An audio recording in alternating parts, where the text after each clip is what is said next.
So it was a really tough year, and that is when I started to not only contemplate, but attempt suicide. I wasn't thinking, but it was a lot. It was really dark.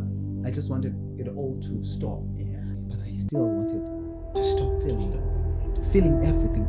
I didn't want to think. I didn't want to feel. I was, when you are tired, literally every day, mentally it was very exhausting. I was bullied and abused by a person who was in a position of power. I was told a number of times, among other ones of my siblings, that you will amount to nothing. You're not going anywhere. You don't know mathematics. Who's told me? And it's the things that I've said, the things that I've done, the things that I've never said, the things that I haven't done or didn't do that got me here today. And that's the reason why I'd say I wouldn't change my past. Because changing my past would mean giving up some of the most beautiful things that have ever happened to me. Yeah. Based on what you just shared.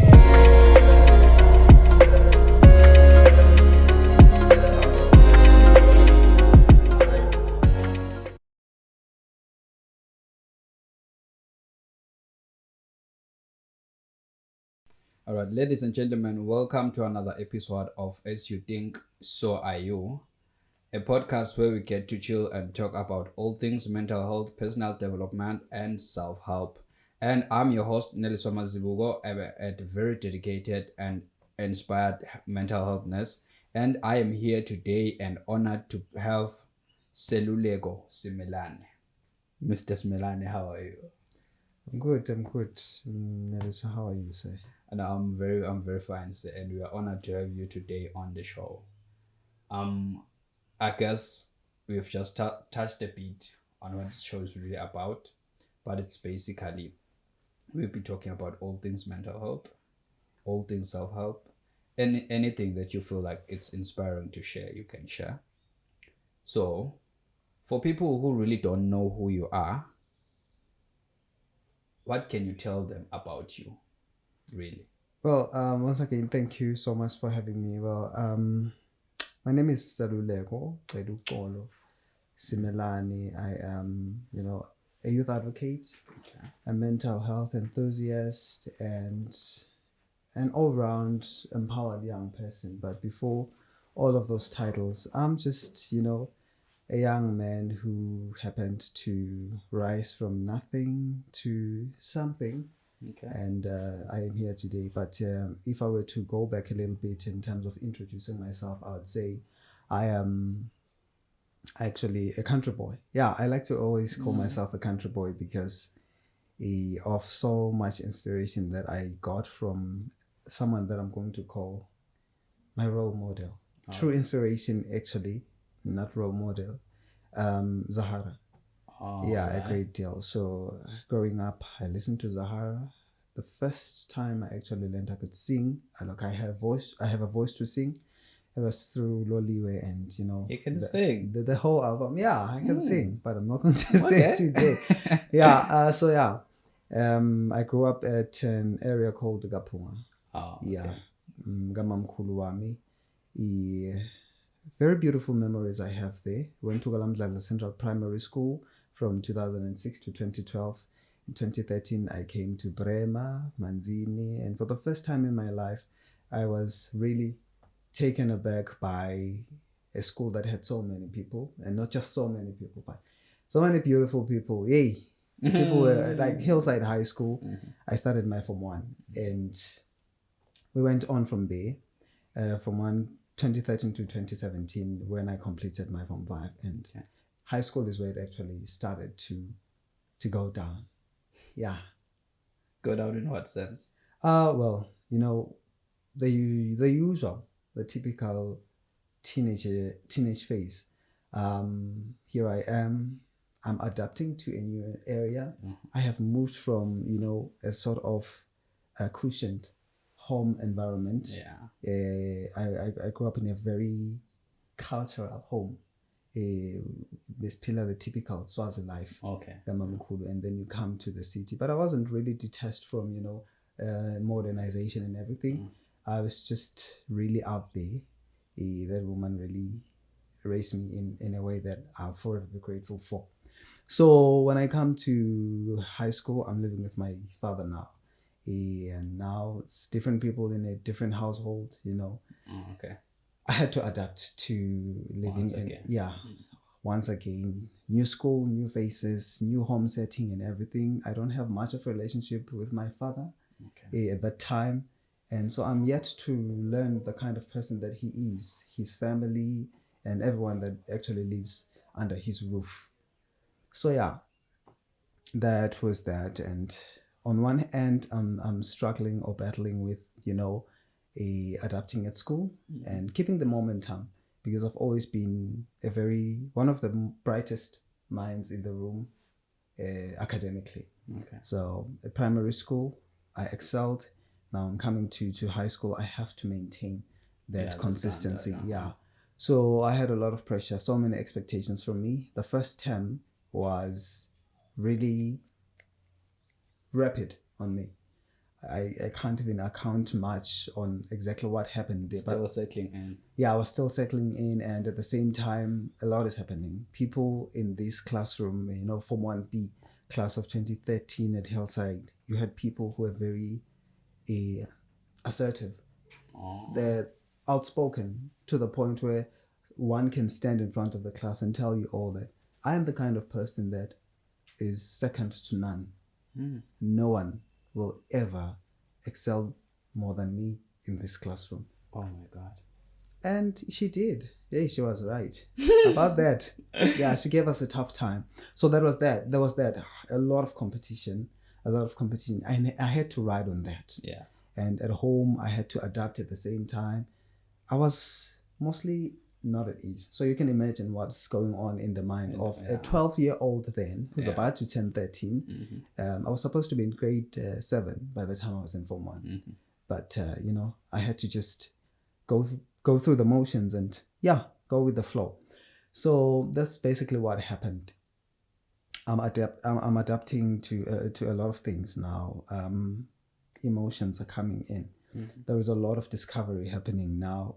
There are certain aspects of your life that you don't really appreciate and not really in full understanding of. Okay. But you have to deal with this. It's here now, and there's a lot of bullying going around. True. There's a lot of bullying going around with a lot of kids in school. And I remember there was a group of girls, Lebaba repeater from one last figure team. All three of them actually had the audacity to even walk up to me and tell me to the face that oh damn. Yeah. I was like, just randomly. Yeah, randomly out of nowhere. And the one that stuck with me was Omobi. Oh yeah. Yeah. And I was like, okay, like what did I even do to these people? True. And then at home you are living with siblings, and there are those petty rivalries, of course. Petty then, but they had ripple effects that still they weigh heavily on the way we relate to each other even today. We are young adults now. Everyone is just established in their own path in life. Exactly. But we still feel the effects of all the things that were said and unsaid about over 10 years ago. True. It really shaped the way that we relate to each other to date, and it's not a way that I'd say I appreciate, because you can't be living in a household with people who will sometimes go as far as telling you that, you know, we are the same blood. We may have different mothers, yes, but it's just family is family. Family is family at the end of the day. And that is when I started to look family in a different way, because I learned a lot about the importance of, you know, knowing who you are and understanding that just because we are biologically related doesn't always mean we are family. True. Yeah. So that's where I learned that, you know, you can have a sibling who will just tell you to the face that you are dead to me. I hate you. Oh. Yeah. There was a lot of division in my family. I don't want to say my family is like sort of dysfunctional or something. Okay. But there's a lot of discord and disconnect among us on a number of issues that I just don't want to delve into. Okay. So there was all of that happening. Sometimes you have to deal with the adults meddling into your affairs with as kids. Yeah. With your siblings and everything. And because they also have the upper hand. Exactly. The authoritative voice in this house will say, this is my house. Whatever I say goes. It's my way or the highway. Yeah. So that is, those are the struggles I face. Now, here I am going all these things. It's just within the first year since my transition from the countryside to the city. You are dealing with a lot, like the transition on its own as a different story. Then you have to deal with a new environment at home, a new environment at school. And all of these environments are not really favoring you in any positive way. None at all. And there was a lot that I didn't know. I can safely say I started to live life when I got to Form 1. Struggles, learning so much at school. Like, school blew me away. So there were times where there's this one instance now. I learned that there's a subject called literature in English. And at some point we studied poetry and everything. I remember it was Miss N. Sacolo. She was very old then. So, you know how we give teachers nicknames based on the subject and everything. Yeah, definitely. So sometimes they would call her Koyo Tito and all of those things. But what I remember is that the Pearl, the Pearl, and Africa Killed Her Son, Yoma Begzos, and all those things, those short stories. So what I do remember is that one day she gave us a task to go home and write a poem about anything. It's going to form part of our CA. Oh. She gave us, I think, about a week. That was a beautiful task, though. To craft a poem. And here I am. I'm going through When Fishes Flew and other poems. I'm looking at the style of writing that these different poets have used there. I'm like, I can never, ever write like this. And why would we even have to write poems? I don't understand the whole literature thing, the poetry and everything. But then I wrote this poem, and guess what? It just happened to be the best in class. Yeah. And then that's when I started to actually appreciate, to appreciate and, be drawn to the prospect of creating more poems. And that is a very critical point in my life. I'm going through a lot. Identity crisis. There's a lot of infighting at home. I have to deal with, the bullies in this classroom. Yeah. And, oh, man, it was a lot. So that's when poetry found me. That's beautiful. It became my lifeline. I never discovered poetry. I'd never been exposed to any spoken word or any literary form of writing. Never mind what we went through in primary school. That was just the typical. Just the typical. It's just meant to take you guys through language proficiency and nothing more than that. This started to feel sentimental for me. And I saw it as something that I could use. I couldn't trust anybody about anything that I was going through. My mom is there. She's in the picture. But now I can't go back to Mam Kulu, who also happened to work Kona Lagamanzini. I'm in the same town. Proximity, yeah. But we are in close proximity, but I can't go to her because I'm prohibited at home to go see her. Why was that complicated? Yeah, I'm prohibited. Each time I would have gone to see her, when I get home in the evening, there'll be a lot of shouting. I find tempers running high, and everyone is now on standby, waiting to interrogate me as to why did you go see her? Why did you go? And I never understood why I'm not allowed to see her. Man, I was 4 years old, through to 12 years of age, living with this person, under her household, and she loved me like her own. So I don't understand why you don't want me to go see my mom. Yeah. Because I always like to say I have two moms. There's no mom Kulu, there's no biological mom. I have two moms. God bless me with two mothers. So I have to go see my mom. One gave birth to me, the other one raised me. But they were both in the picture raising me together. True. It's just that 90% of the time I lived with Mam Kulu. So I never really understood why I am now prohibited to go see Mam Kulu Wami. But then after some time, I got to realize that maybe I got to understand why I wasn't allowed to see him. Okay. You know, if I'm not going to be very decent to you, Neliswa, say hurtful things to you, and you're friends with Ngosi, or you're dependent on Ngosi, and when you guys are together, I'm going to always wonder if you're not reporting me to him. Oh, true. So that was the case. Oh, like if I talk bad about you in your absence. So I'm trying to tie up all loose ends to maintain my image. True. The people that I took you from to raise you should always know that, or always perceive me as the one person who's giving you a better life than they could, when you are giving me the worst, actually. So that is what was happening. The poetry found me, the public speaking found me. You know, in high school, there's a lot of ukrasha going on, and you can't even sometimes walk up to these people because of the hurtful things that certain people have told you. Yeah, you feel like you don't deserve. Yeah, you're a social outcast, Wena. Remember, we told you we hate you, Wena. You are ugly, Wena. And now that I'm starting to, you know, perform better academically, I'm becoming a threat to these people. Now they're going to try to shoot me down at every turn. But they couldn't. They just couldn't hold me down like that. So I started writing these notes. I started reading novels, you know. I started reading novels, you know, before the production started.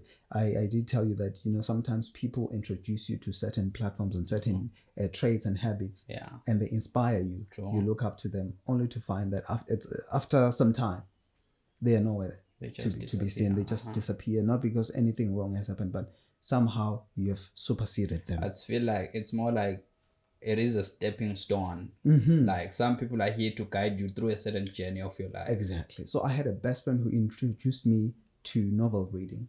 I was the kind of person, you know, growing up in Makaya, I could never read even a 20-page book that didn't have a picture. Yeah, like it felt like info abantwana was open. Exactly. So these people talk about having gone to St. Michael's, your Nazarene, Beaufort, and they just naming all of these glamorous schools. The glamorous schools, and you're thinking, Galamdladla, that name is not giving. That name is not giving. At some point, I even wanted to lie when each and every teacher would say we must introduce ourselves, and they say, I went to Manzini Central, and then I thought, you know, this room is full of people who went to Manzini Central, and none of them is going to recognize me. And I'll be exposed for lying once again. It's going to add fuel to the fire that I'm already going through with the bullying and everything. So that's what happened. She introduced me to novel reading and everything, and now my writing became better. I read more novels than she did. I started performing academically a lot better than her, and many others, of course, in English language. I became the best in English language. That's what happened. And now I'm able to express my thoughts very well. I'm able to write. So one time I'm writing this note in class, and you know, high school, no pettiness and naughtiness. Then my English teacher is busy there. Miss Twala was teaching. And you're busy. I'm writing and then I'm circulating. It's at the end, it's written, pass it over. And then pass it over. And then as this paper is being passed over, she notices, you know, the commotion in the class now, the noise and everything. And then she says, give it to me. She didn't need to know who wrote it, you know. She is our teacher after all. No, apart from that, the handwriting was a tell-all. So she's there and she said, as your punishment, you're going to come and stand in front of the class. Read this. Oh, God. And then I read it. What did it say? It was a romantic piece. At least it wasn't. There were no names involved. It was just, you know, your typical romantic sort of... That was naughty. It wasn't really naughty, but it was just dedicated. It was a heartfelt expression of love. Couldn't really tell. In the classroom, yes. Wow, that's but beautiful. there was no naming beautiful. Names. So yeah. And then she said, tomorrow you are going to memorize this and recite it in front of the class. And then, okay, it's cool. That's something I can do. Now I'm starting to feel like a celebrity in the classroom and everything. And then upon seeing that wasn't really yielding the effect that she wanted, she decided to say, you are going to add on to this. And then next week Wednesday, in front of the whole school. Wow.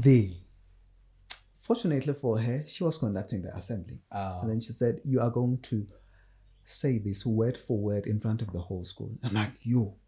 Hillside at that time had a capacity of up to slightly over 1,000 students. Alone, no teachers and support staff involved in Like it. the students. Yeah.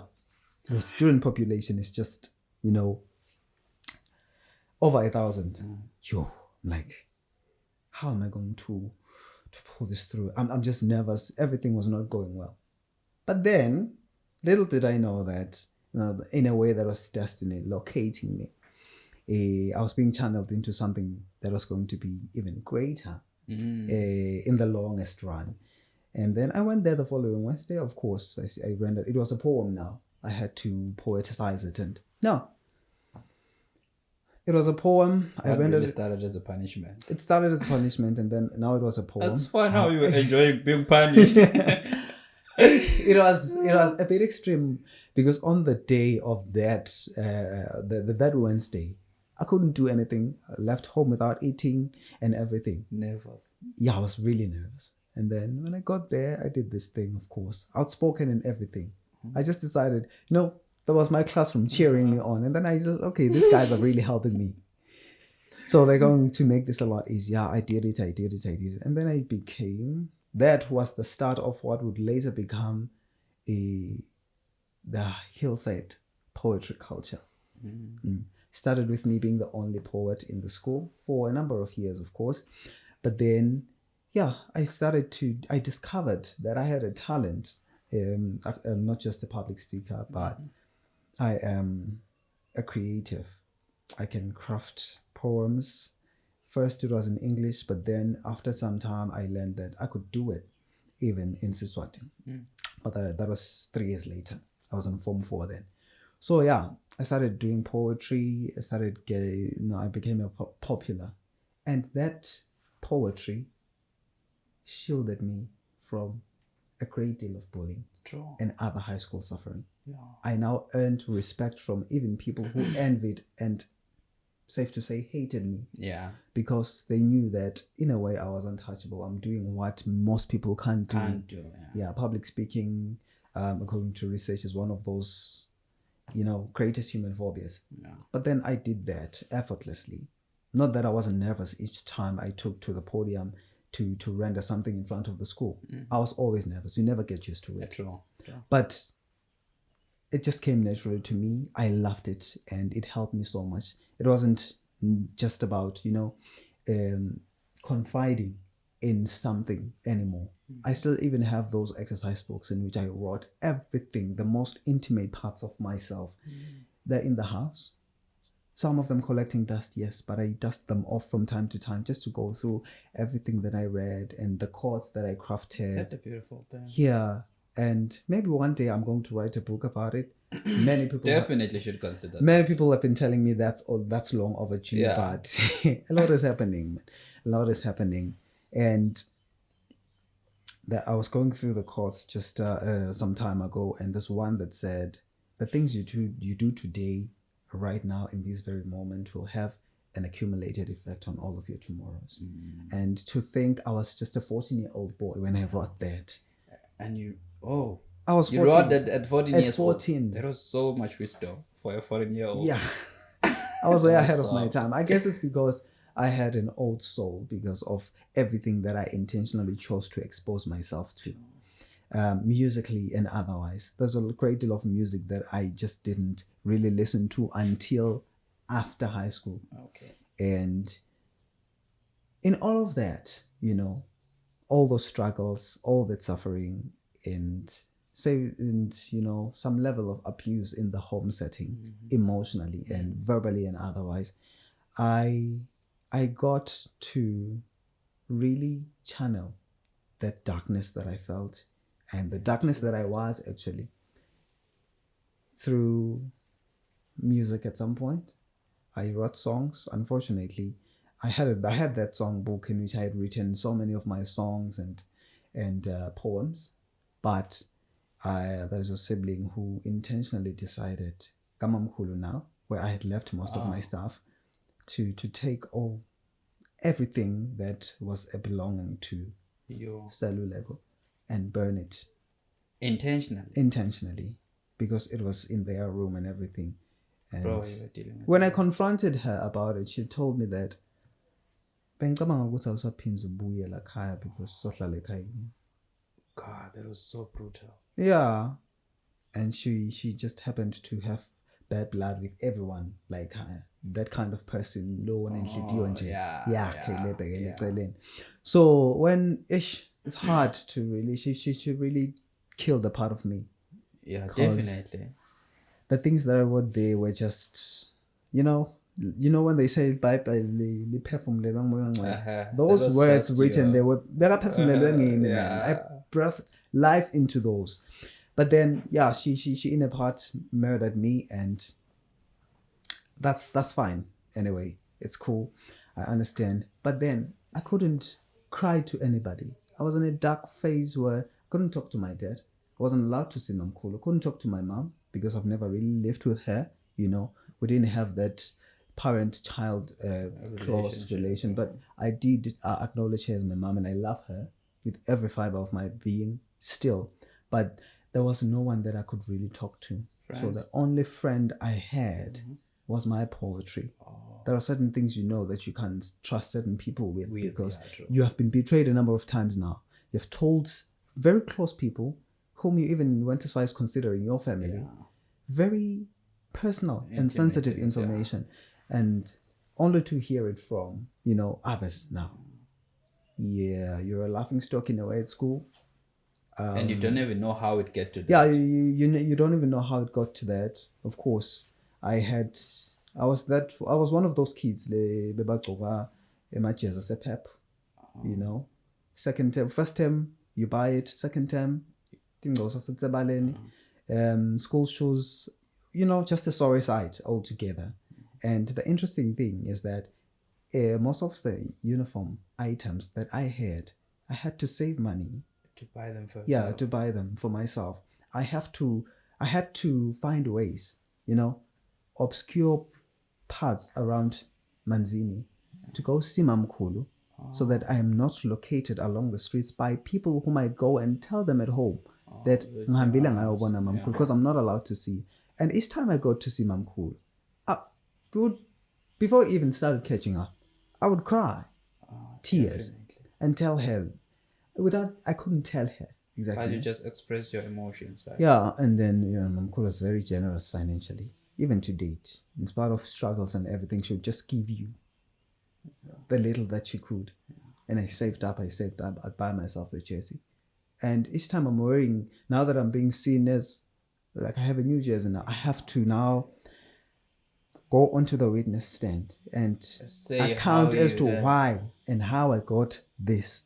Why didn't I ask for it? From the very people who are going to tell you that you have a mother, you can't ask really. You can't. And if I ask that from my dad, he will not buy it for me.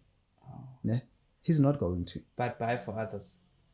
He was compelled to do so by the circumstances. You can't really be seen as giving attention to, the illegitimate children in the household when there are kids who have their own mom in the very same house. So it was more like a step situation. Yeah, a step situation. That's basically it. A step situation. Yeah. So I couldn't really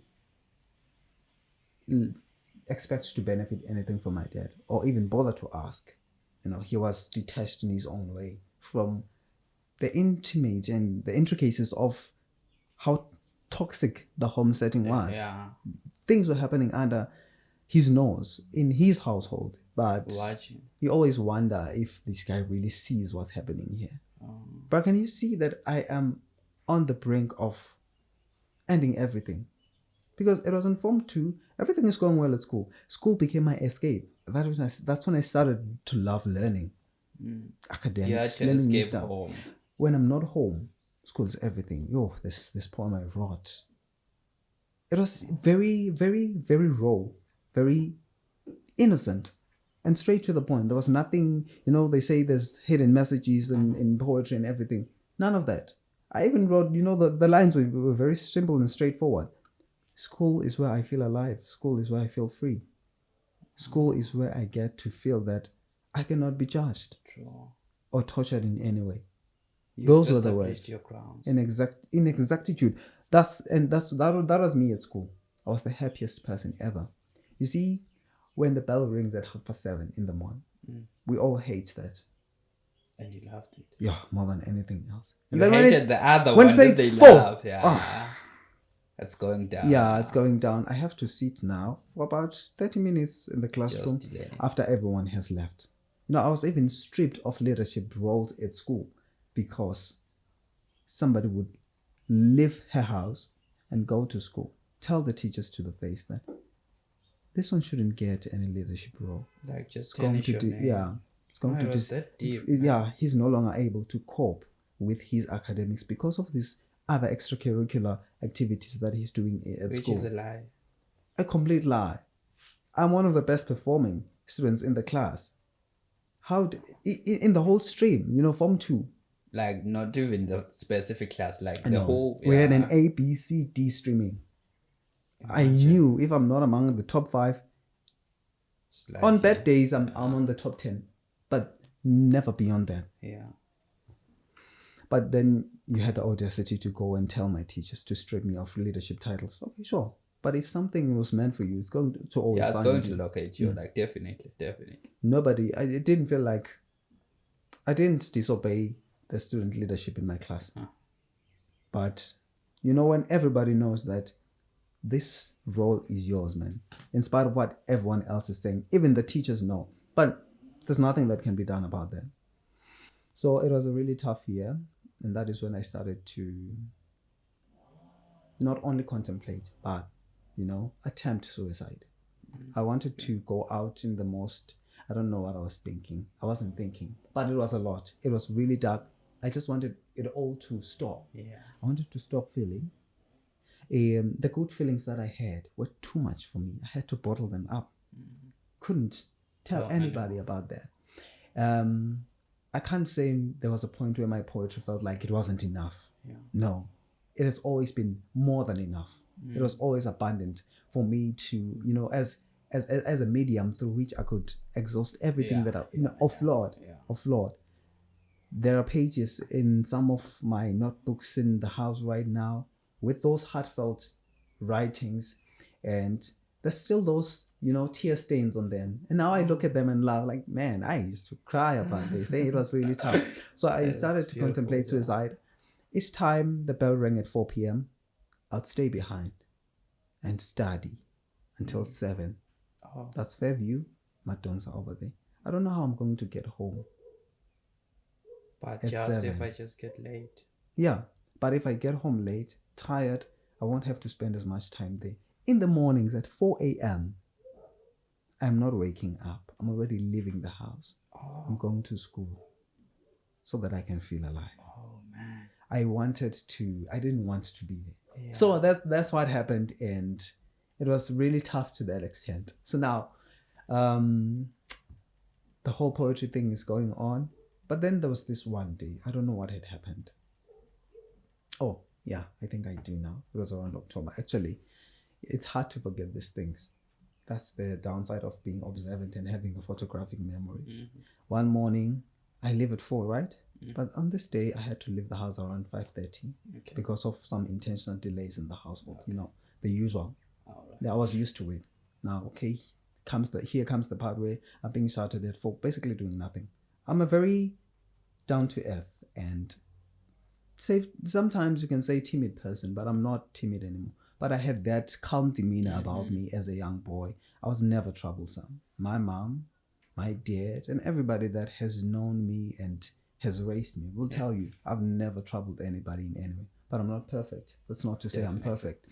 So, but I would be crucified every morning before I go to school. I guess it was meant to derail me somehow. I have to think long and hard about what was said to me in the morning so that I'm unable to focus in class. Yeah. But nah, that never really happened. When I got to school, as soon as I set foot within The premises of the school. premises, Asekushi, like, man, I've forgotten everything.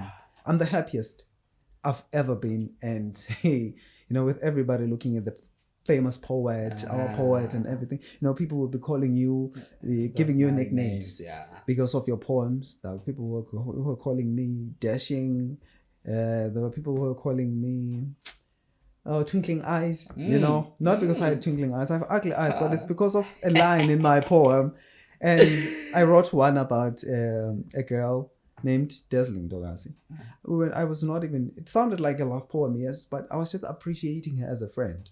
Because I was far ahead of her. I remember she was in Form 1 when I was in Form 4. Oh. But we were almost the same age. So it was one of the most popular ones. And some even called me Somandla now because of a poem, Ngibonga Somandla. So I had all these names at school, and these people love me. Definitely it just can't gonna have happen. to recite one before you go, but it's fine. Yeah, okay. So yeah, I had these names at school. How can I not really feel alive? Definitely. There's this spirit of just glory here. I'm being glorified in a way. And it came with its own pressures, of course. Definitely. None of which I'm complaining about, though, compared to what I was running from at home. It was just great. The downside to it is that I couldn't date anybody when I was in high school. So many expectations from so many people, and I had a public image to maintain.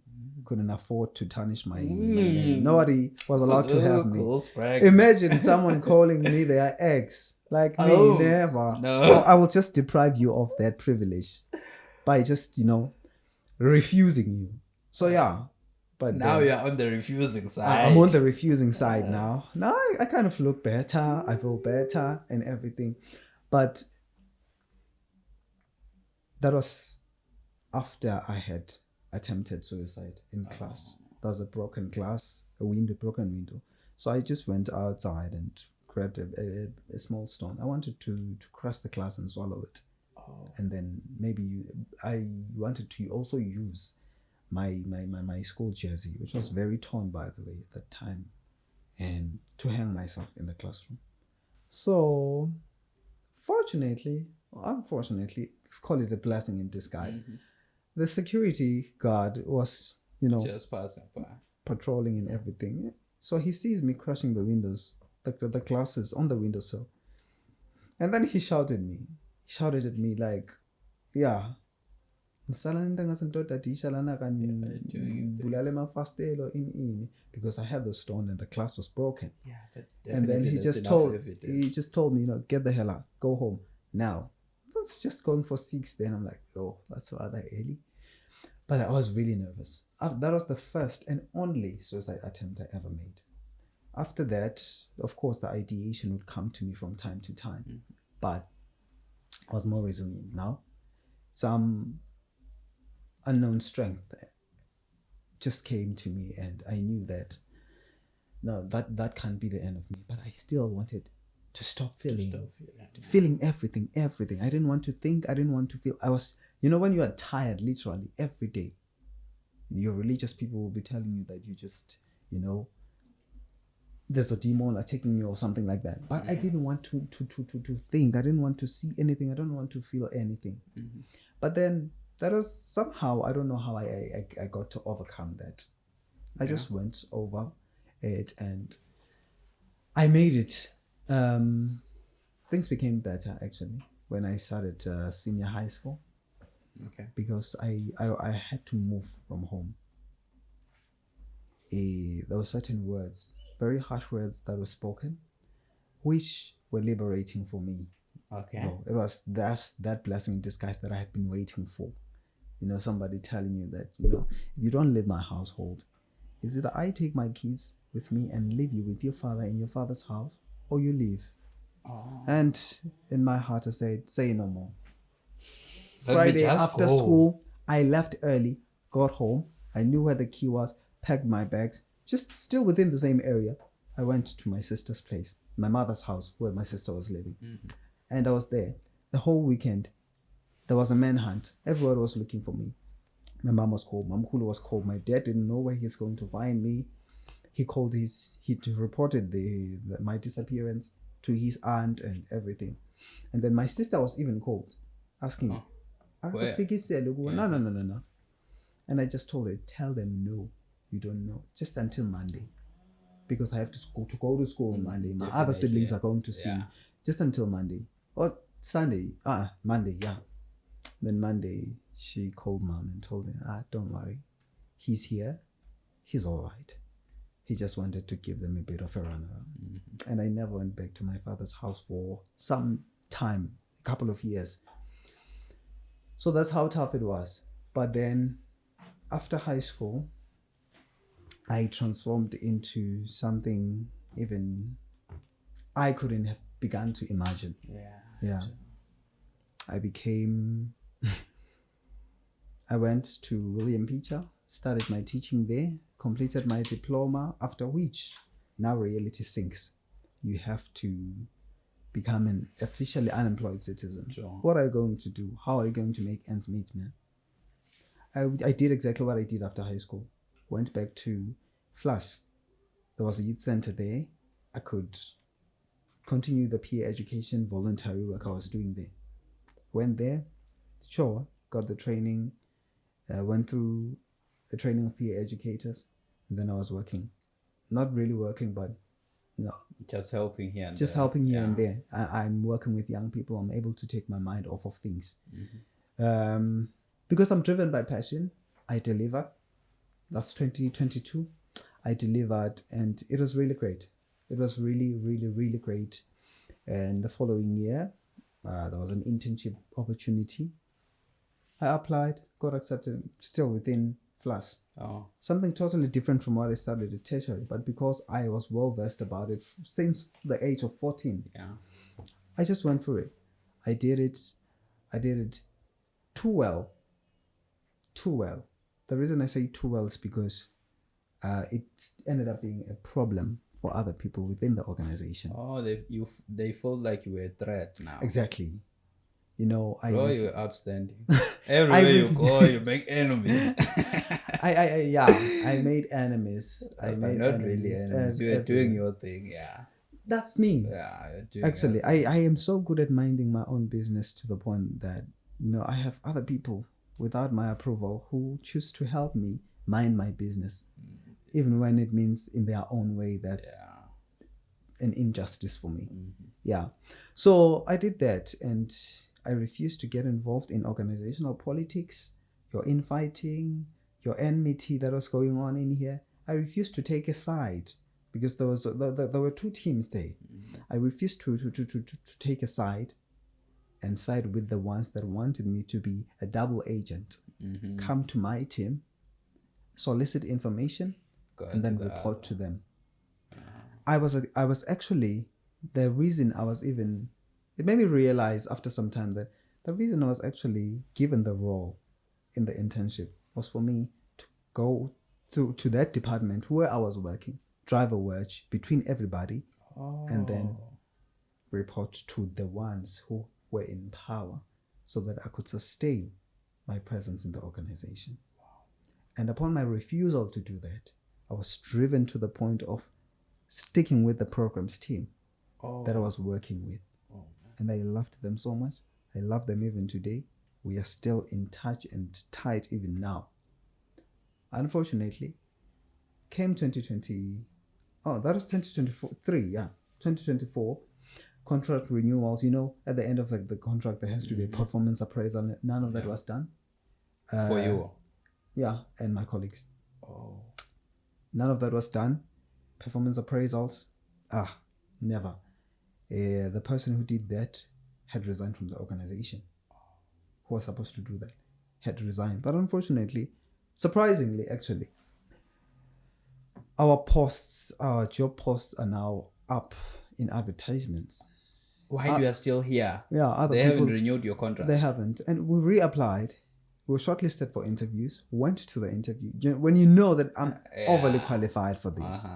But so much of this doesn't make sense. And then, and they said, we're going to contact you within the coming week. If it's good news or bad news, just be on the lookout. 1 week became another. and another on top of that. And we just knew that we don't stand a position. and it We're was just an doing it inside for job. the sake of doing it.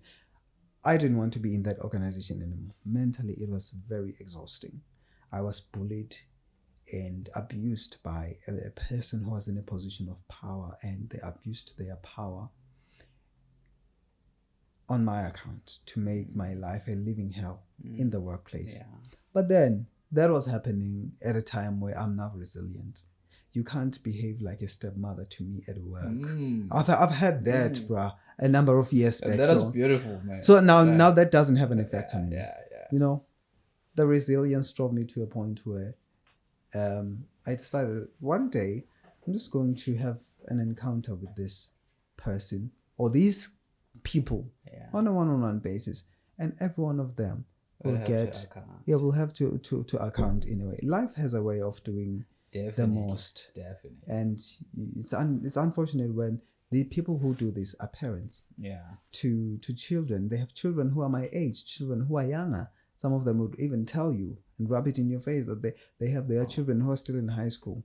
But you are telling me that you have a child who's in high school, and I'm doing what I'm doing. I'm the person that I am in positions that I hold today, yet you have the audacity. Yeah, and imagine tomorrow they won't be there and you will be here.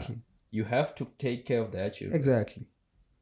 Exactly. It's the same thing that even happened at home. I was told a number of times, among other ones of my siblings, that you will amount to nothing in life.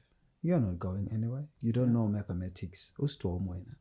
Yeah, even today I don't know mathematics, sure.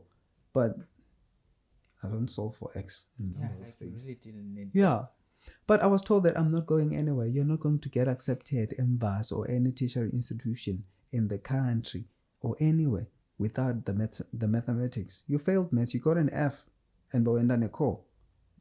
Very good. I applied. I got accepted. Like Walusen, I got accepted as Sanu. Didn't even bother to apply in Gwana. I got accepted at Picha. Imagine. Yeah, but somebody had told me that I need to go back to upgrade mathematics for the whole year. And that was going to happen only when I'm in the grave. Yeah. So I decided to go ahead and just pursue my teaching. But then here I am today. I studied public management and governance through the Young African Leaders Initiative, at the UNISA School of Business Leadership.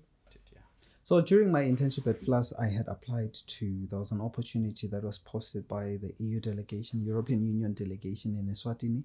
They were looking for young people, young change makers who had, a voice in their communities to be part of their youth advisory board. I applied there.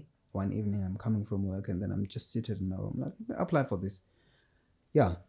And then a few weeks later, I was out of the country. The first time I ever left the country was by flight. I had never been outside of Eswatini. Wow. Of course, I was just coming to Joburg, but it was for a regional conference that is still doing so beautifully in my heart even right now. So I am there. During that week, interviews are ongoing this side for the recruitment into the Youth Advisory Board. I'm being called. I'm out of reach until one of the recruiting panel members actually texted me on WhatsApp. Simelane, I've been calling you since Monday. What's happening? Oh, sorry, sir. I'm out of the country. I'm only returning on Friday evening. And by then they will be done. The interviews, the last batch of interviews are Friday when I return. So I'll get back to you. I don't know how we're going to do this. And then he did get back to me the following day, Thursday. Are you available on Saturday? I'm more than ready. Yes. So come to Hilton Garden Inn. Imagine they are making the exception for you. Oh my God. Like that's how when something is meant for you, like actually nothing can stop it. Now that I'm in this role, I've met so many of young people who are doing far greater things than me, who told me that I had applied for that. Oh, yeah, and I'm thinking they could have easily discarded me because I'm nowhere to be found and just selected the next qualifying candidate. But no, they said, we are going to wait for you to come on Saturday and then transport yourself to Mbabane, where you're going to conduct the interview at Hilton. I went there. And then, the first interview with white people, and then I'm thinking, these guys. White people. Okay, let's do this. Yeah. I'm on another level then. I'm on a roll. I've just returned from my first international trip. I learned a great deal there. I'm exhausted, yes. But very confident. I came to the interview unprepared. Unprepared whatsoever. I was very confident though. And then I just told my story. I spoke. This is what I do. This is what I've been doing. These are my aspirations for young people in the country. Okay, sure. Now, in SA, we were actually forming the United Movement for Youth-Led HIV and Sexual Reproductive Health Networks in East and Southern Africa. So now I'm part of that movement. And I come and tell them the following week, I'm sharing, I've been accepted. It's more like you're coming with a reputation. Yeah. And then I told them, I just became a founding member of a regional movement in Africa. And the movement has been growing ever since in leaps and bounds. And yeah, from there, so many things kept coming. It's 2024 now. I don't exactly have a job, but within that movement, the regional movement, the United Movement, there I am, coming across an opportunity. I applied for it. Now, yeah, it just happened that I got accepted as a youth expert advisor to the MHPSS Collaborative, Mental Health Psychosocial Support Collaborative. And this was a project by Save the Children Denmark. Denmark. And I'm like, okay, is this real? Yeah, it's real. There's an onboarding call. We're going through the session, orientation and everything. And okay, we hit the ground running. Another opportunity came. It was shared in some WhatsApp group that I'm part of. I can't even recall it. And it is from UNFPA Netherlands. Yeah, they were just looking for young people who are working on sexual reproductive health and HIV advocacy for comprehensive sexuality education. They said, send an email to this email. Yeah. Telling them that you are interested, and then they'll get back to you and they'll take it from there. I did. I wrote the email, introduced myself briefly, and then they responded, gave me a script. They said, we want you to record yourself saying these words, be youthful and whatnot. Yeah. And then from there, if you're shortlisted, we'll go through an interview and you'll be in. I started doing that. Now I'm working from home. And I'm like, okay, this is really happening. Somewhere in July last year still, I applied to the Global Youth Mobilization again. This is an organization that was working on the European Union Youth Empowerment Fund. So they were looking for youth panelists and senior youth panelists who are going to assess the applications of young people who want money from the fund by the European Union. And then I applied just for the role of youth panelist. I applied some time later. I got the email. Congratulations, you've been accepted. So your Global Youth Mobilization is in Switzerland, Geneva. And there I am. A week after being accepted as a youth panelist, I got another email being told that upon further review of your profile and your CV and everything, we've decided to give you the role of senior youth panelist. Wow. Now you're going to coordinate. You are promoted before I even start working. Like, what? Okay, let's do this. Of course, the money there is going to. But then it wasn't even about the money. I'm like, okay, I'm going to share this on LinkedIn. Yeah. And then I posted it. We started the work. It had its own challenges, navigating the tech space. I didn't even have a laptop at the time. There was a lot that I needed to put in place after my kind of fall from grace the previous year with the job and everything. And this whole time, I'm self-dependent. I can't. No. I can't, nobody is coming through for me in the way that I don't have the support system even now. So I can't run to mom. I can't run to anybody because, when you know how things are, you'll just understand that, I'm just by myself. So I have to navigate this by myself. Yeah, and those things are happening. I'm thinking, I'll find a way through this. I'm definitely going to pull through. You've done it before. I've done it before. So I came through for myself as usual, but it's been God all along. That's what I wanted to ask, really. Like, how is faith, like, through all this? It's honestly been God. It's been God. I never saw myself becoming this. And when people looked at my LinkedIn profile, bro, you're doing big things. You're flying in and out of the country. What exactly is happening? And I always think to myself, it's just, the usual. Just, I don't know how I even got here. But I know one thing for sure.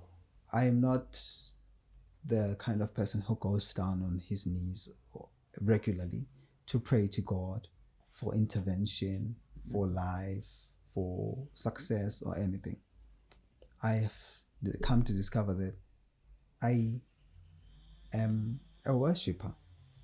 I don't even listen to gospel music that much, but I listen to prayerful songs, to prayerful music, basically. If it doesn't convey a sensible message, I don't find myself drawn to that. Yeah. So a lot of it I can attribute to Zahara's music, man, and Yonati's, those albums. My favorite song, it's even on some of my social media posts. It's Imizamo Yami by Nat. It just says Ndingavuya Nkosi xa unoyibona imizamo yami. That is all. I just pray that God, you see the intention behind everything that I'm doing. Yeah. It's never about me. I'm a servant leader. That's beautiful. Yeah. That's beautiful. Thanks, man. But I consider myself a leader, yes, who's here to serve, not to lead, not to command, not to rule. It has never been about me. Even at a personal level, I choose to put the needs of others before mine. Yeah. And I don't want to call myself selfless or start singing my own praises, because that's not something that I'm even allowed to do biblically.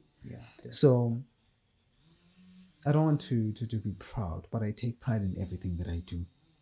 And today I get through every single day not knowing exactly how. And I'm never in a position where I compete with anybody for anything. I've had people coming from me and telling me that we're just going to topple you over. People, be it at work or anywhere, even at school, people who were out to be better than me. You want to be better than Selu, and Selu wants to be better than the previous Selu. I always say, if I was here this year, I want to be in a better position next year than I am here. They say, like, today's excellence is tomorrow's mediocrity. Exactly. So I think about it and think, there was a time where I was a youth affairs advocacy intern, and that was a position of power in a way. But now when I look at everything that I've achieved so far in my life, and I look at that and I think, that was great at that time, but I couldn't have stagnated and remained. No. So I had to keep on moving. And I always like to tell people, like, what do you do for work? When I get that question, I just tell them, I just hustle through everything that comes. So that is how I find myself in a position where today I can proudly say that, of course, I've traveled a few countries. How many? Never beyond Africa yet, but it's coming. Okay. Yeah, but quite a number of African countries. The first was South Africa, of course. Yeah. I've never been to any border gate in Eswatini. Oh. Yeah. I've never been. Almost missed that. Yeah, I've never been. I don't know. That's beautiful. Like, it's just... So, July for me this year was the most intense month. Okay. And I had no idea that the end of July would come with a refreshing experience to fly out of nowhere, basically. Here I am going to Namibia to attend the first Commonwealth Youth Council Consultative Dialogue. And I have been selected as a national youth delegate to represent Eswatini youth in that forum. And I'm thinking, okay, is this really happening? Yeah, I went to Namibia and came back. And even today, I really can't believe that actually did happen. Because for years now, I've always wanted to be part of the Commonwealth Youth Council somehow. I've always looked it up on social media and thought to myself, how does one get here? You look at these young change makers from all over the world who are in that position, and you think, I wonder what they did. These people are probably educated a lot more than I am. Definitely. Their country contexts are more favorable for them to get to this position than mine. They are more exposed to things. Yeah. True. And now I happen to find myself in a position where I'm one of them. And I'm thinking, wow. So I was rubbing shoulders with the very people that I admired and idolized in a way. And I wondered if I'll ever be in the same room as them. But through God, it did happen. And one role at a time, I am becoming the person that God destined me to be. I don't know if I have aspirations in life, and I can't say in the end I want to be this person, because a couple of years back tell me that I was going to be here having achieved everything I've achieved and done what I've done. I would have told you that now. That's impossible. Some of the things that I am actually doing, I have done, and the impact that I've had, I never even thought it existed. My childhood dreams are not in the ditch. They are just coming to at the right time. Yeah, coming at the right time. At the right time. Well, that's a very beautiful story, man. That's a very beautiful, painful story. Like, for real. Like I've been listening to you throughout. Like, how God is beautiful. How life actually turns out to be something we never really thought it would be. Yeah. Like, it has this way of just magically giving you the hope, the resilience that even if today is the worst, but doesn't mean that tomorrow would be today, would be like today, And I've been so inspired by you. Like, you can't even imagine how inspired I am, like, just hearing your story. I start invoking, like, people wouldn't really have made it out in your situation, and to say that you actually also didn't, but God really wanted to make you a living proof that in life there are situations that we face that are supposed to be the end of us, but they actually become build the best version of ourselves. That's true. And just a random question, out of just a thought, would you really wish to change your past, given everything? Not to say we really have to go through suffering. Sometimes we do. That's life. But would you really want to change the things you went through, looking at the person you are today? I couldn't even begin to think about that. It has never occurred to me until now that you're asking. I wouldn't change a thing about my past. I wouldn't. I had a very minimal support structure to get to where I am today. And most of it I can attribute to people and forces that I've never been in close proximity with. I've been talking about it, about certain musicians, artists that whose music helped me get through so many things. I've been talking about God, whose relationship with me, I could say, isn't the best, of course, like everyone else. But we try to live up to God's will on a daily basis. But at the same time, if there are people that I'm grateful for, are the very people who did everything in their power to try and bring me down. Those people are the reason I am here today. The fuel. The fighter in me wouldn't have come to life if there was no battle to fight to begin with. So I'm grateful to the point where sometimes I think of the hurtful things that were said to me, and there's no resentment, there's no even the slightest morsel of anger in me. I just think about how karma did what karma does best. All those things that were said to me actually happened unto to those people. It's just unfortunate how the power of the tongue can sometimes manifest itself in the most unpleasant way. True. And it's the things that I've said, the things that I've done, the things that I've never said the things that I haven't done or didn't do that got me here today. And that's the reason why I'd say I wouldn't change my past. Because changing my past would mean giving up some of the most beautiful things that ever happened to me. Yeah. There was a lot of glory that came with walking through the fire that I went through, attempting suicide, losing close people, close friends, being betrayed. And, sometimes some irreparable relationships with some family members that were destroyed for eternity. But some of the things that are being said even today are still helping me become a better person for others. Of course, I no longer I stopped living for me a long time ago, and I even wonder if I ever lived for me, because for as long as I can remember, I've been sowing goodness into the lives of other people. And that is why I like working for young people, with young people, and by young people, because we are the greatest resource that the world ever had, will ever have. We are not the future, we are the very foundation of life itself. So much is happening, and it's being done by young people. Look at Eswatini, there's a lot of negativity going around. There's a lot of positivity going around, and the global community at large. And I see that the whole of this world's existence, wealth, is in young people. And that is why I just choose to serve on a daily basis. Because had I made it about me, there are certain things I would have stopped doing a long ago. True.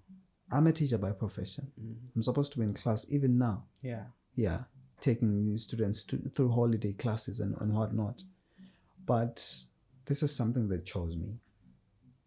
So if I'm called for this, then so be it.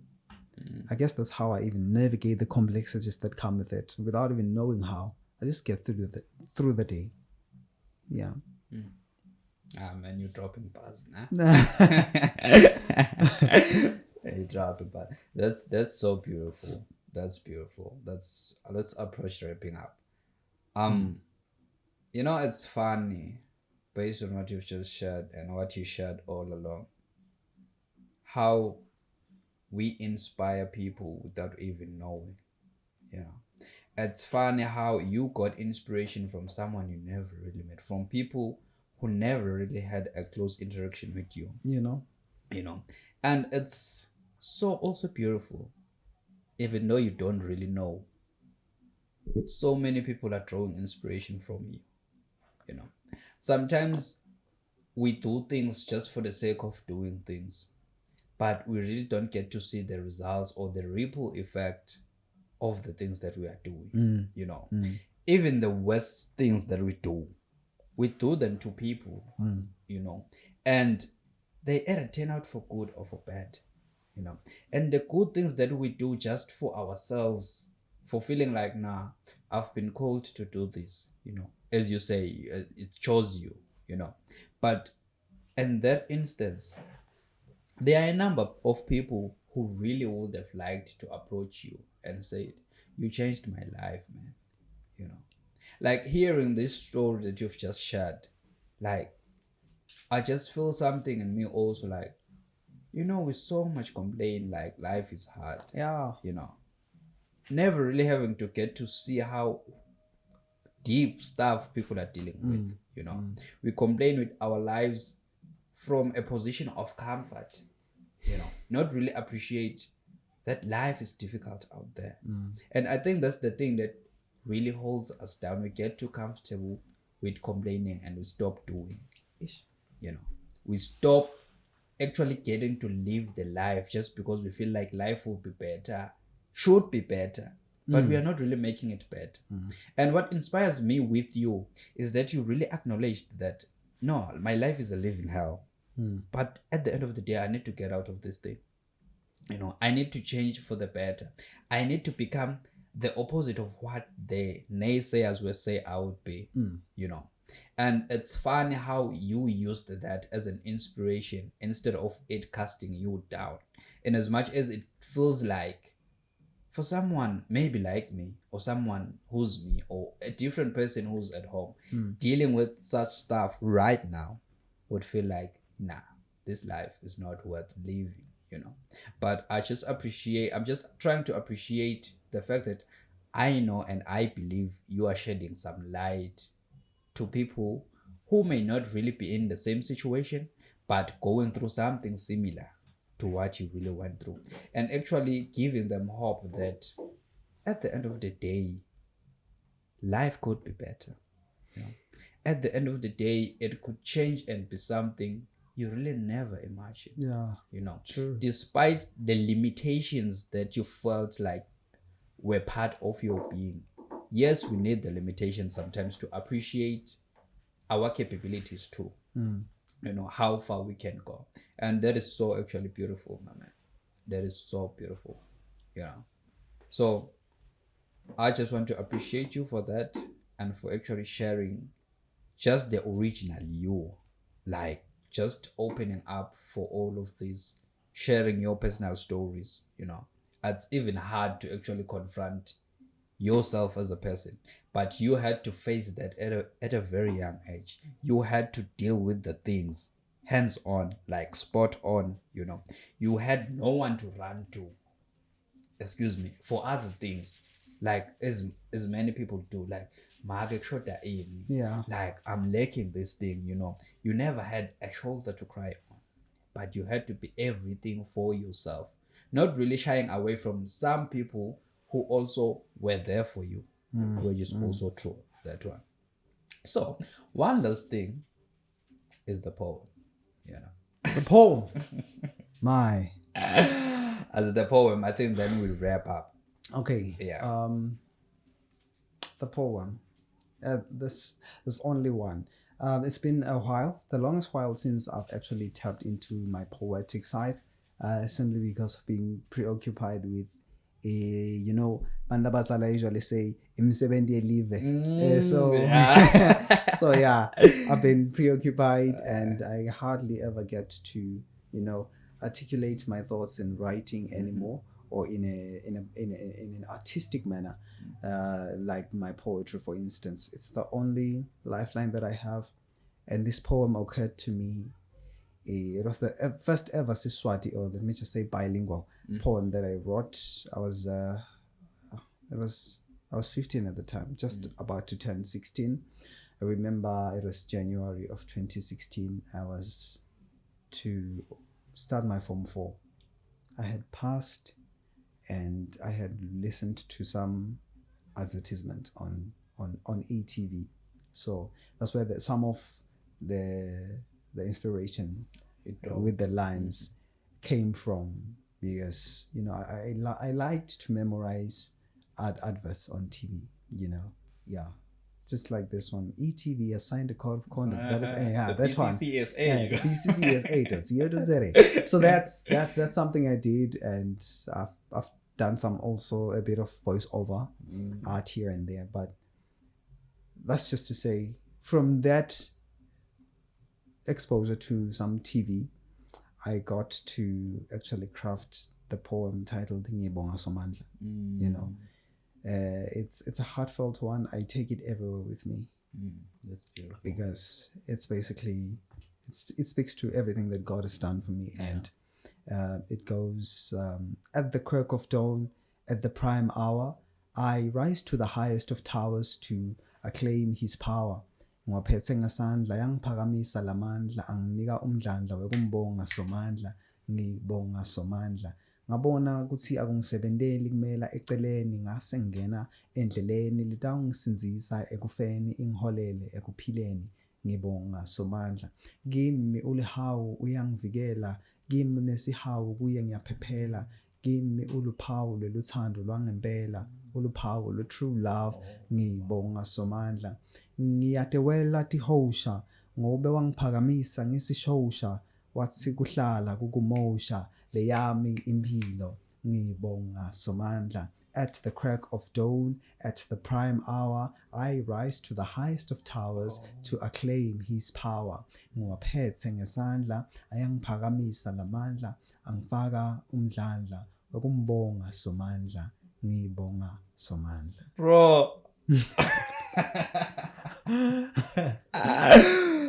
This definitely has to be on record as the best conversations I've ever had, man. No, That's basically it. bro. I'm just grateful to God, man. That's so for beautiful. everything. That's so beautiful. For Like, everything. that's so beautiful. You know, you have no reason not to. Yeah. Like, your life is a living testimony. Yeah, it's been him. Absolutely. I've even come up with this line that, mine is to show up. Yeah. His is to show off. Oh my Yeah. God. I'm He's- taking that with me. He's doing that. We simply show up and he he will does show the off. rest. Yeah, he he will does show the off. rest. Man, that's beautiful. And as we close, one last question. Like, we are on As You Think, So Are You, and we are delving more much into how thoughts actually tend to create our lives into how they actually turn out to be, because after everything, we come back to our minds. We come back to sit down with ourselves. We affirm the things that people say about us, or we choose not to affirm such things and actually install positive things in as much as there is negativity outside. They say you really can't control what's going on around you. True. But you really can't control what's going on inside you. So how has that actually played a role in crafting you to become this masterpiece that you are?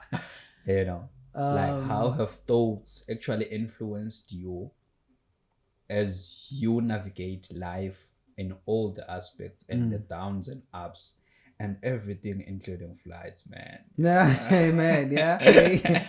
You had to mention that. Yeah. But speaking of thoughts, it's been a mindset that I never really had cultivated in me externally. It's just a form of resilience that came from within me. Remember, I said earlier, I'm just 12 years old and I'm in Form 1, a bit ahead of myself and my time. And then people are telling me that we hate you, Wena. You are ugly, Wena. Ne? I don't know these people. I've never done anything wrong to them. But the one thing I do remember, and the one thing that came to mind more than anything else, was that these people are repeating this class. Then we move on to a sibling telling me to the face that he hates me and I'm dead to him. We move on to being told that I won't amount to anything. I'm just a dunderhead. We move on to there's a lot that I've been told, but it is in an ascending manner. I've been told all of these things and I don't know why or how, but they never really stuck with me, because there is never a day where I wake up and feel like, I don't look good, I'm ugly or anything. Now I've been told that I have a golden smile, and that's all that I care about in terms of appearances. And as I think, so am I. Many times I've told myself that, you know what, the name Simelson to me means so much, because the moment I sit down and talk to the guy that looks back each time and stand in front of the mirror and tell him then, you know what, you are Simelson, so much comes to life, because it's a name that I actually coined for myself at a time where I was in a very dark space. And in all of that, I came out victorious. I just simply fought off whatever darkness that I was facing at the time. And all my life, I've told myself that you can't put a good man down. I try to do everything that is good, especially when it comes to actions that are going to affect others. So I don't want to call myself a good person, but I always like to think of myself that as the kind of person that sows goodness into the lives of other people. And I want to be known for everything that I did right and everything that I did wrong, and I became a better person out of that. I've never thought of myself as a failure in anything, and I've always known or told myself that this life thing will just surprise you. you are just another one of the so many people that exist in life with an uncertain tomorrow. Yeah, true. As long as you know that anything is possible, anything can happen at any time, you are the most blessed person, I think. You'll never find comfort in anything. You'll never settle for less. As soon as I get something that I've been working towards, I always ask myself, now what? What's there? Yeah. I'm hungry. I've been hungry for most of my life, in the literal sense and figuratively. Yeah, true. I'm continuously starving. I love food. I eat a lot. So, but that's, it started out from a perspective or a position of, hunger and all. But now I'm able to put food on the table for myself and for a few others. That's a beautiful thing. And the hunger now is still insatiable. It's the hunger for life. The hunger for life. Yeah. I still have to do better. I know I can be better than this guy over here. So I can still do more. My story is a long one. It's not perfect. Yeah. But it's still continuing. So I am the go-getter. Yeah, basically. I have been the first in so many things in my family, on both my mom and father's side. The first of so many things. Yeah. So many things. And including I don't. flying. Yes. Okay. Yes. Including flying, graduating from tertiary, flying. Of course, I do have some older siblings, but life is just complex in that way. And after my graduation, of course, we've had a handful, and we are anticipating a few graduations even this year. And I'm really happy for my siblings. I'm really inspired by everything that's happening. Yeah, of course, the flights, the first to do so many things, man. I guess I was the first to appear on TV. Yeah. Yeah. But it's really happening. And I know that my moms are most proud where they are. They don't tell me too often, but they do. When at least now we are able to have those conversations. We never have those conversations with my father, but I know that he is proud. He can't even post me for so many reasons. Of course, I don't hold anything against him, but I just know that guy is proud. Because we now, at first it was a conversation of, I'll be flying out of the country. But for instance, before I went to Namibia, I just told him the day before, I'll basang tuma diba. Nebakuthuma phi bobani ngiyala Namibia nje ngiyabuya for the week. Okay, no, siyabonga Simelane. And that was that. The guy is happy, but I think it's the effect that my achievements have on so many others that I would say are the cause for the pride more than that it's happening to me. It's happening through me for others. Yeah. I think that's a beautiful way to end it, man. That's a beautiful way. If we go further than this, then it's nothing. But thank you so much once again. I really appreciate everything you've shared. And I hope I'm not the only one even appreciating it. Someone who will get to watch this will actually see that life is just full of many beautiful circumstances. It's just full of everything. The good and the bad and the in-between, So thank you so much once again, man. Thank you so much. And next time, please come with the book. Yes. Man. I'm definitely going to work on that. Otherwise, thank you so much. We have enough space here. We need to display your book, guys. Yeah, definitely.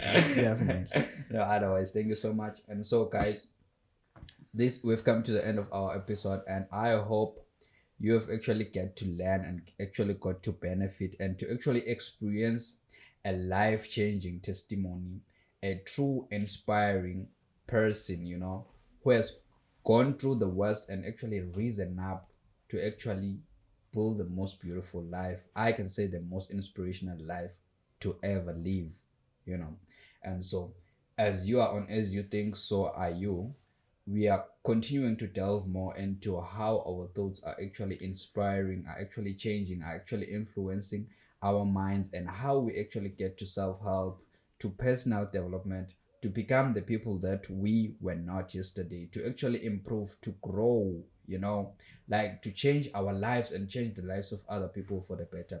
And so thank you for so much for actually tuning in and actually staying with us throughout this whole conversation.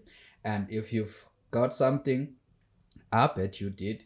If you've got something here, just share with someone you feel like needs to hear this, and actually comment on the best takeaway you've got here. And actually don't forget to follow, to like, to subscribe, to share with every person. I believe this is for all of us. And once again, thank you so much for tuning in. Until next time. Thank you so much.